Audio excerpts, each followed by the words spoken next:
Get ready to talk dogs with us, the podcast that usually talks dogs. And your hosts, us. We've been Jen the whole time. The only way to learn is by listening. The only way to listen is by subscribing. The only way to subscribe is by clicking. Now let's get into it. This is Hallo-weenie. A discussion of fear in dogs. It's for owners, trainers, vet staff, daycare workers, groomers, dog walkers. I think anybody who encounters a dog, perhaps. Dog observers of all kinds. Average dog enjoyers. Average dog enjoyers. Of Steve varieties and other varietals. All of the varieties. If you've ever wanted to boop a snoot, this one's for you. Oh, yeah. That's good. Thinking about how to think about it. So fear is a reaction to the perceived presence of danger.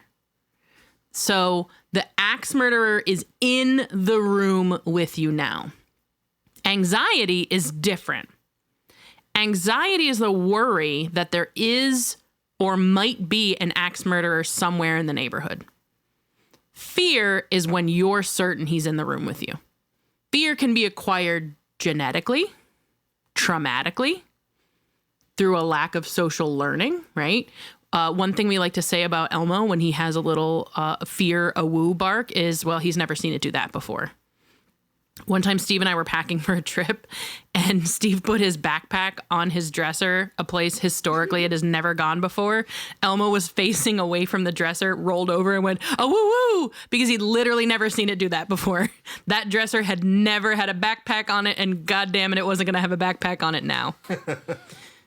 That was his fear. In the moment, the backpack was the axe murderer. We were all going to die, and he needed to sound off about it. That's his fear. Anxiety would have been that he was worried about you guys packing. Right. He was worried Things about... were moving around the house, things were and that was different. abnormal. Yeah, the his routine was routine's off. different. Yeah, when his routine's off, oh boy. Oh boy. Hims does not like that. For fear, it isn't just big anxiety. It actually is different and presents differently. I had a really hard time teasing that out kind of at first. Like for me, I was like, fear, big anxiety, anxiety, little fear. Yeah. But like when you break it down, like they're actually different. Right. Because sometimes we might say things that might indicate that that's the case, but they're completely different. And they're comorbid, right? Right. Elmo is fearful and Elmo is anxious. Right. But they occur to him differently, right? Like he's not fearful when his routine is off the track. He's fearful when backpacks appear when they're not supposed to appear. I wonder if there are different physiological effects of fear versus anxiety. I mean, so I'm afraid of spiders, but I'm anxious about natural disasters. Okay. I think about natural disasters every day. But you don't think about spiders every day. I don't even think about spiders existing every day. But if I see a spider, I am crawling out of my skin, not on purpose. That's an amazing example right there. Yeah. Yeah. Yeah. So I think it's fair to say that there was not an old wives' tale, because an old wives' tale sometimes has truth to it, but there was a thought that you could reinforce fear and you cannot. Yeah. So a lot of times things will say, don't comfort your dog when they're afraid of thunderstorms. Don't comfort your dog when they're afraid of the 4th of July. Right. You might be showing them that it's okay to be afraid of those things. And that's not how emotions work. That's not, fear isn't something that you can reinforce and make an animal be more fearful, right? Because fear isn't a choice. Fear isn't something that you do, right? A sit you can reinforce because a sit is a choice. The animal can choose to sit. Fear is not something that can be reinforced because it's a way of being. And by giving you something positive, I can't reinforce you being afraid of it. Mm-hmm. Exactly. Like I think in that example, the thing that always like I can't understand, but I get it, is like when you're giving a dog a treat for when they're barking out the window. It's like it feels like it's reinforcing the bark, but you're really just mitigating the fear. Yes, yeah. And that's the thing is like people forget about dogs is that they aren't choosing to bark. The bark is happening to them like a person screaming in a horror movie, right? Like it is a reaction and they don't have the brain structure like we do. Yeah, to say, I will bark now. I'm going to bark about this, right? They are just going, oh no, oh no, oh no. Red alert, right? And you're saying to them, hey, actually, this isn't a red alert situation, right? So I think that was a good point. Fear frequently requires medicinal support. Yeah. Because it's a state of being and not a choice. Yeah. For me, like being prescribed medication for my fearful situations, like getting on an airplane or going to the dentist, has been a game changer because I can get through those experiences because the fear is mitigated. And so I can get on a plane. I can go to the dentist regularly. I can deal with those things. That's not something that I could necessarily think myself out of before. Right. It's not logical. Right. And that's why in a lot of strategies where your dogs are experiencing significant fear, it can be helpful to ask for medicinal support. Exactly. And sometimes we use food as that medicinal support. Yeah. Or as part of that medicinal support when fear is involved. Yeah. So how does fear manifest? Well, we know about fight flight, right? So a dog may reach for aggression. They may run. They may hide. They may hide, right? They might go into freeze. They might fawn. They might fidget. Oh, yeah. Fawning can be so confusing. It can be. Those are the dogs that walk up to you and their whole body's not wiggling. It's kind of more doing like an S shape and then turns into a C if you touch them usually. And sometimes these are the dogs that'll flip over and show you their belly. Yeah. And if you pet them, sometimes they will keep asking for it. Is that the look like they try to get small and... You mean when they're showing their belly? Well, I mean when they're making that C and like they're usually low to the ground. Sometimes they are. Yeah. Not always, though. The ones that are more fearful will be like low to the ground and kind of army crawling. The ones that are more kind of fawn and fidgety will be taller and they'll be going into a C and sometimes they'll just be like doing little circles. Oh, okay. It looks uncomfortable though. Yeah, it's definitely not good for them to feel that way. I mean, it looks uncomfortable because it's an animal that is uncomfortable, right? So I think that's fair to interpret. I think it's fair. Well, I'm just saying for people to help people get an idea of what it looks like. I think you like it could look cute if you frame it one way, right. But if you look at it, at their actual tension, their actual body language. Yeah, maybe like I think you'd see that they're uncomfortable. Usually they're doing a lot of lip licking. They've got some whale eye going on. Yeah, I feel like you might get the pupil dilated eyes. Absolutely. Pupils are dilated because of that sympathetic arousal system. Just whoop. So fidget is also difficult. Yeah. And we asked She Who Shall Not Be Named if fidget was a fear manifestation because we weren't really sure at first. And I got back probably. So there you go. Yep. Probably. More on guarantees later. So I think that sometimes people try to deal with fear and what they end up doing instead is flooding. Oh, it's so common.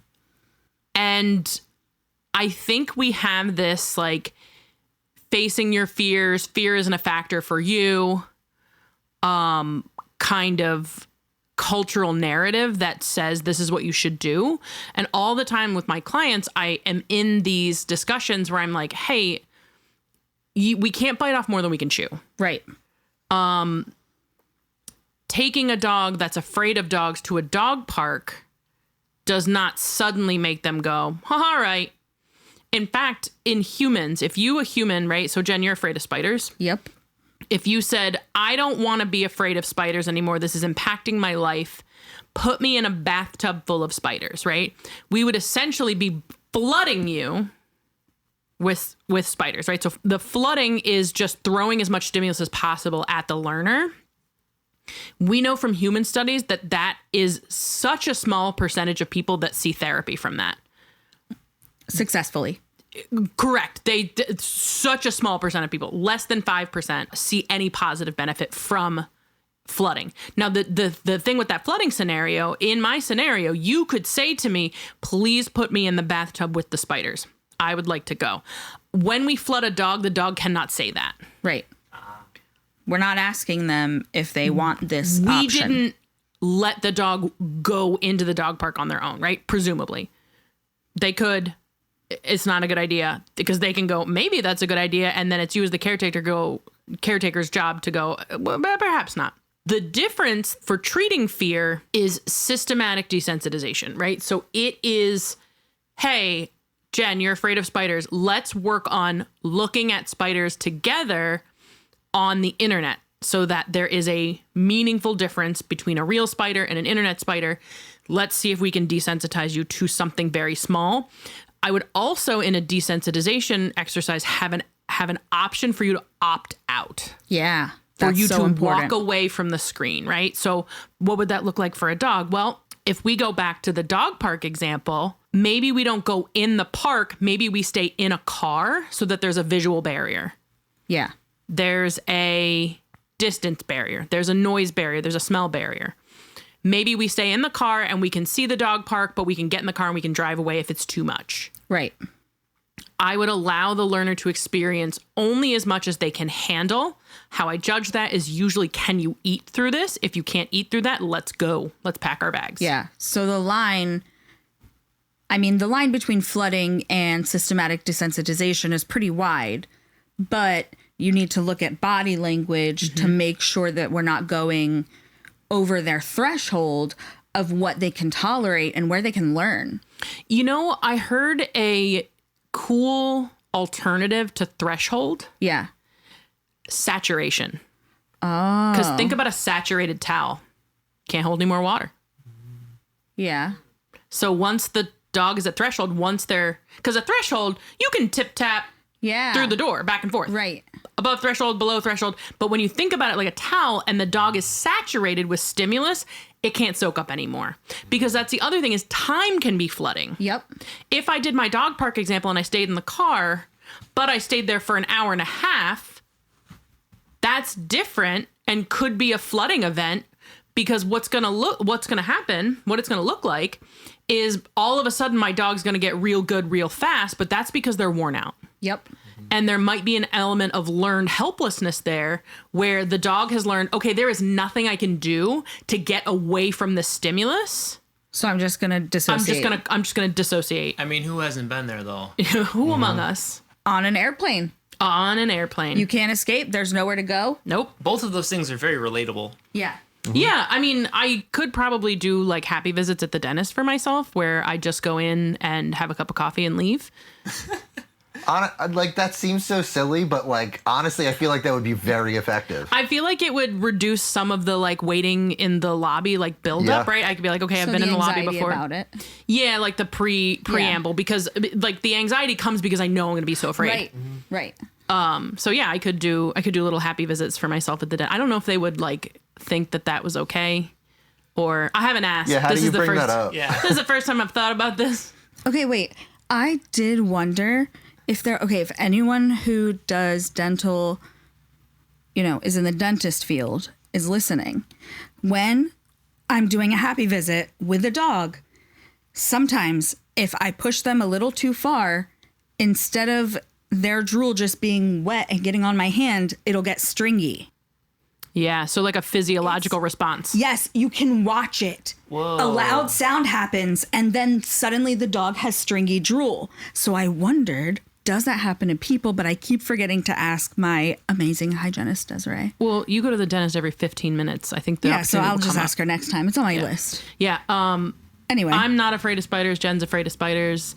I'm afraid of the dentist, and Jen goes to the dentist every other day. So it's my favorite place. Opposites. But I think it's important that we mention there is a physiologic response. Yeah. fear, right? Like we mentioned pupils dilating. We mentioned, being able to see body language. Heart rate increasing is another one, Yep. right? Rate of respiration. Have you ever gotten so afraid you felt like you're going to puke? Yeah. Oh yeah. That does happen in dogs as well. Yeah, there is. Yeah, for sure. We were doing a puppy social and Jen Oh, I did scare the crap out of that accidentally scared a puppy and then he vomited like 2 minutes later.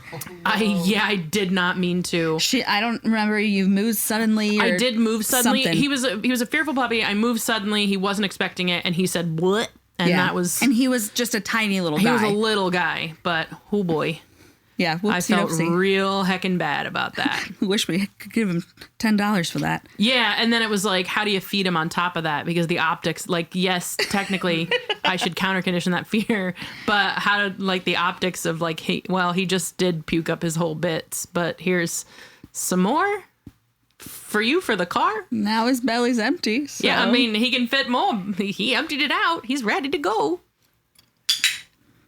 So our top tips. Seek professional help.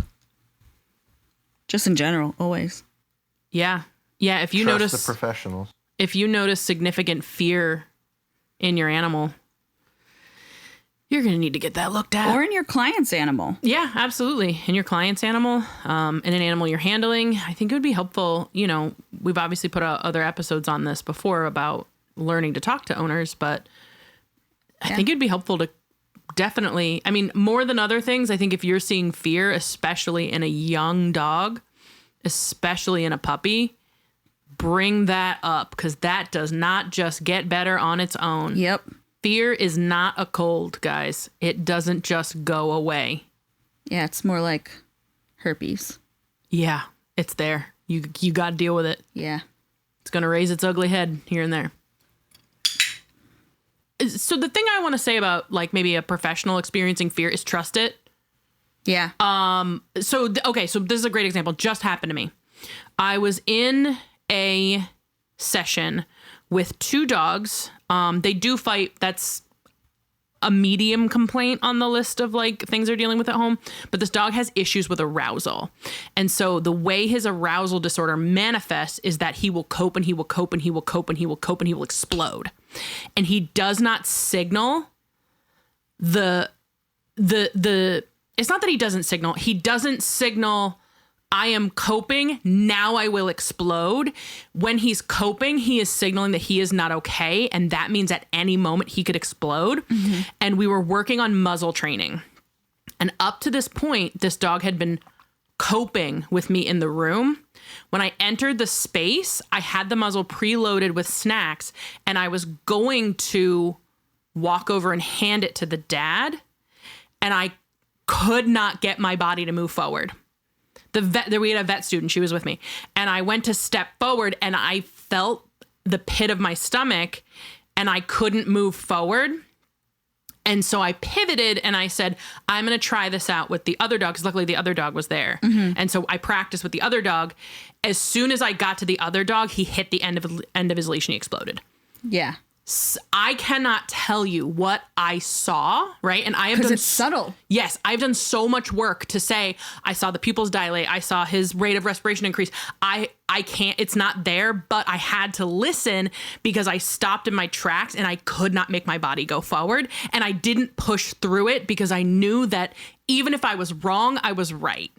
So I would rather you listen to your fear and be wrong and be on the side of caution than have that animal have a bite record.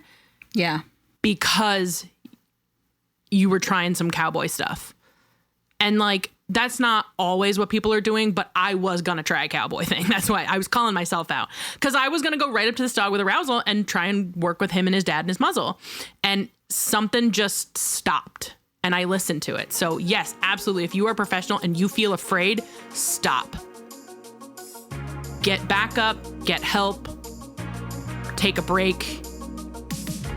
Don't do it, but figure it out. Listen to fear. For your animals or yourself, listen to fear.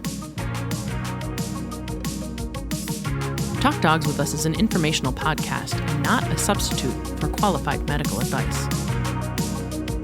Are you a pet professional or parent looking to learn more and challenge your current assumption about our pets? Then let's go on this journey together at our website, talkdogswithus.com. Give us a bark at Facebook and Instagram at Talk Dogs With Us. You can help keep the conversation going by subscribing to our Patreon, patreon.com/talkdogswithus, or buy us a coffee at ko-fi.com/talkdogswithus. Art direction by Alex Oren, theme song and audio engineering by Stephen Rossblock. Check out more from him at stephenrossblock.com. Thanks for listening.